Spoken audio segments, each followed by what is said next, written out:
all the different ways that we can think to talk about it, I think are helpful in, making the case for it so I that mean, it's, that's why I got into technical writing. I was a freelance writer before for quite some time, and we were paying for a long time. We were paying for health insurance $700 a month through Cobra hmm for the health insurance we had had through my husband's seminary. I couldn't do that anymore, and so I had to get a job, like a day job. And now I don't have as much time to do my creative writing. I haven't published anything fiction oriented, or poetry is what I mostly do, in a long time because I've been too busy with my day job. So although you did just publish a great essay on momjeansmedia.com that everyone should check out. I did. I'll be publishing more, and hopefully they'll be even better. So Although I wouldn't expect a lot of money to come from that anytime soon. yeah, don't worry about it. I'm not keeping my hopes up. Yeah, I mean, I've been joking recently that I'd like to take this, owning a media empire thing and, go with it. It's not just the benefits that are reasons I couldn't do it yet, like the fact that there is no money coming in on it, and I'm the, Small detail. primary breadwinner for my family. Minor details, but that is an issue. That even if I could start making money, right? Like even if we started selling ads and making money, the availability of health insurance would continue to be a problem, and a reason To that, me, that's the biggest stumbling block of going full-time freelance. You know, it's that. yeah.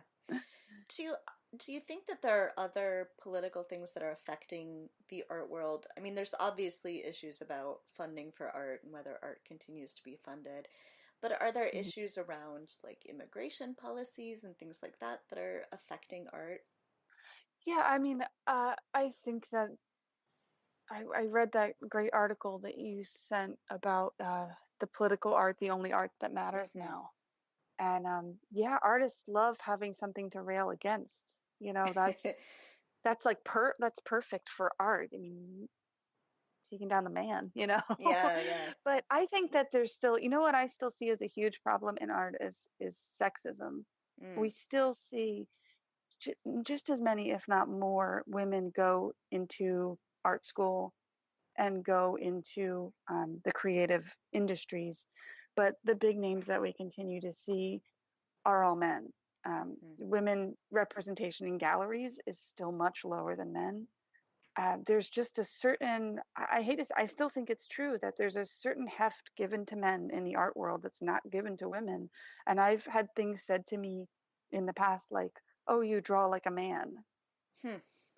Like, well, what does that mean? Yeah. That I draw well? Um, it's almost like it still seems to me that a lot of men just get a sort of gravitas just because art history is packed with men. hmm Um, we're starting to see women in art in history, women that aren't alive anymore, being moved to the forefront again and being rediscovered, which is amazing. But I want to see more women in the biennials. I want to see more women everywhere. Yeah, and I think that that is one place that political protest could be an interesting way for women artists to get more recognition. So the Women's March and Women's Convention, I know often on their Twitter feed they'll focus female artists drawing, or painting Yeah. protest signs. And there And was a great like cartoon magazine, or it wasn't a magazine, it was a newspaper mm, that was a lot of women illustrators and cartoonists, and it was all political. And I was so happy to see it. I think you're right. And of course, like Pussy Riot and yeah. the hats and all that stuff. Yeah, well, and so Jana Zweiman, who is, one of the guests that I really want for this podcast, and you all got to bug me until I actually ask her to be on it. But I've mentioned Jana before. She's the artist behind, both the Pussy Hat Project, but also now the Welcome Blanket Project. And, Mhm. that really is a fascinating way to make an art exhibit, right? I mean, at the time that Jaina came here last month to see the exhibit, I had more actual pieces in that exhibit than she did. Mhm. But she is the artist behind it. And, Yes, it's it like really artist is, as yeah, she's motivating. Her protest is motivating people to make, which is very cool. yeah, it's really cool. And there are so many people who have come into that exhibit and just been totally moved to tears. And this Mhm. is a tiny little free art museum on the University of Chicago campus.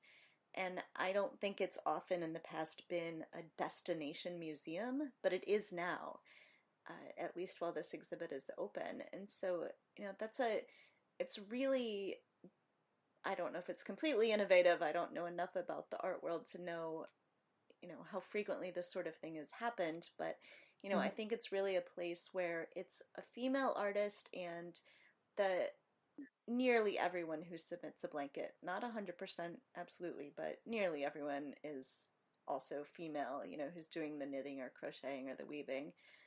Having cataloged a huge number of these blankets, I know that with certainty.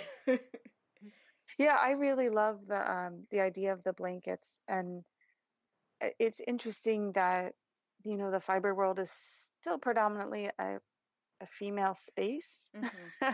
and you'd be surprised some of the pushback in the art world about about fiber art, because been some really amazing fiber artists, right? But just a little anecdote: when I was in grad school, they invited students to lead workshops, student-led workshops. And I said that I wanted to lead a workshop about knitting. And I got an email back saying that basically it wasn't appropriate to be doing crafts in grad school. And so I had to kind of like bring up, you know, I got really angry about it. And I was like, look, there are artists all over the world right now doing art using knitting, and to sit here and tell me that this is basically a waste of time. Hmm. I definitely got my hackles up about that one, because that attitude still exists, which is why it's so brilliant to use like the pussy hats as protest. Hmm. It still manages to be radical, which is kind of hard to believe, right? Because there are lots of amazing fiber artists, but it still manages to bring in that idea of like knitting is women's work, Hmm. Mhm. even though we know male knitters and they're fabulous and wonderful, but um, there's still this association with knitting and pink hats, and it's just that strong visual. It's Yeah. brilliant. I mean, there's that same sort of prejudice in the world of literature too. The most successful writers in the world who make the most money off of their books are romance writers. Hmm. And you never hear that because romance is considered a women's genre and so not taken Yes, seriously. Um, absolutely. so I mean, there's the same. I mean, there's plenty of women writers who have written under male-sounding pseudonyms because they thought it would make their books sell more quickly. So there's that same sort of like disdain for the realm of what's considered female. Hmm. Yeah. Yeah, and I I never thought of my knitting as art. Even even after I had a published design up on Ravelry that 200 people had downloaded, I still didn't think of that as art until I realized that I was going to have a blanket that I knitted hanging in an art museum. And it suddenly Right. occurred to me, oh, right, this is art. Hmm. This is a Hmm. really important and powerful type of art that I work on. And yeah, Well, that I that never is have really intended to interesting. make art about knitting or to use knitting in my art. I never said like, "Oh, this is what I'm going to do." It's just permeated my life. And when I was in grad school, I was actually making work about glass blowers and these guys and these big industrial things. Mm. And I would, go right from working on that to knitting. And I was saying to myself, you know what? This is the knitting part of my day is what I'm really passionate about. Yeah. And it's kind of how that turned into a work about knitting. And Yeah. you make great work about knitting, so I'm glad that you got there.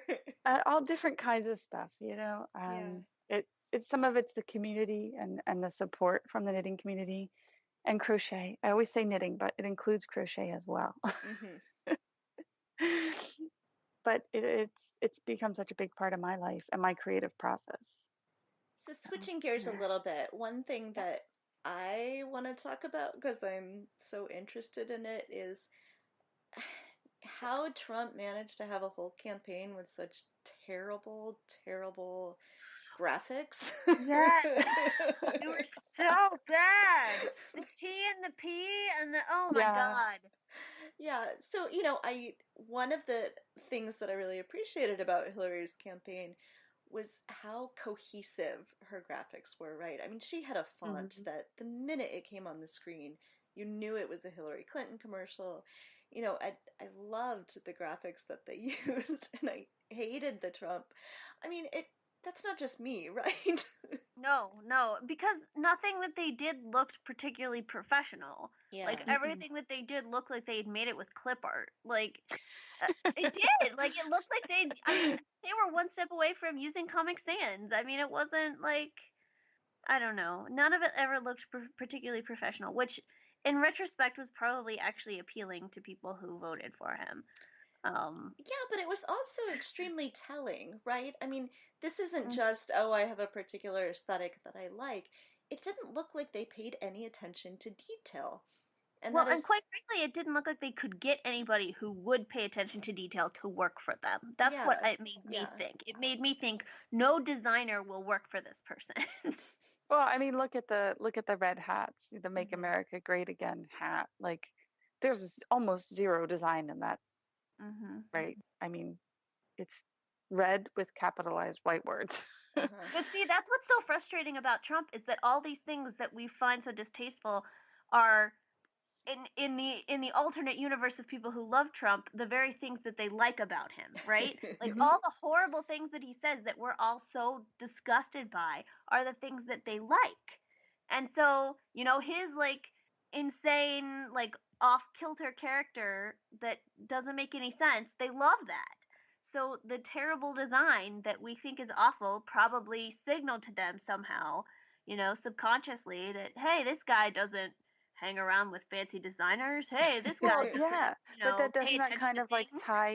tie into the idea of aesthetics? Like, I Mhm. think the art world is very separate from the regular world. And a lot of people feel that it's elitist, and that if a general person who doesn't study art walked into a gallery, they would feel insecure of themselves because they wouldn't know how to explain what they're looking at Hmm. a lot of the time. Um, I think that's a very valid feeling about where the art world is right now. Mhm. So are we, by making witty, well-drawn protest signs, are we actually shooting ourselves in the foot because that just turns off? I'm asking that in jest, but I guess in a way I'm serious, because I've been to a lot of protests in the past year, and the signs are incredible, a lot of them. Yeah, I think So, it's a good question. Yeah. I mean, it's a much larger question about what is the purpose of protest and who are we actually aiming this at, and again, this could be a whole podcast in and of itself, but I. This is like the art potluck. We're just talking about all different, just a little bit of here and a little bit of that. Yeah, yeah. And so, we're Julia, when you decide you want to start your podcast, we're, giving you some. Oh goodness. So, I think one other thing that I always want to make sure we come back to is kids and what we should be Hmm. doing for our kids. And so we've talked a little bit about literature and art and literature, but I think it's important too to think about exposing kids to fine art. Hmm. Yeah. Yeah, And and art education. I yeah, mean, they kind of go hand in hand. And yeah. it's sad because a lot of kids can't get to museums. Like they've cut so much funding for field trips and stuff. I know that our local school, I don't think they go to an art museum. Mm.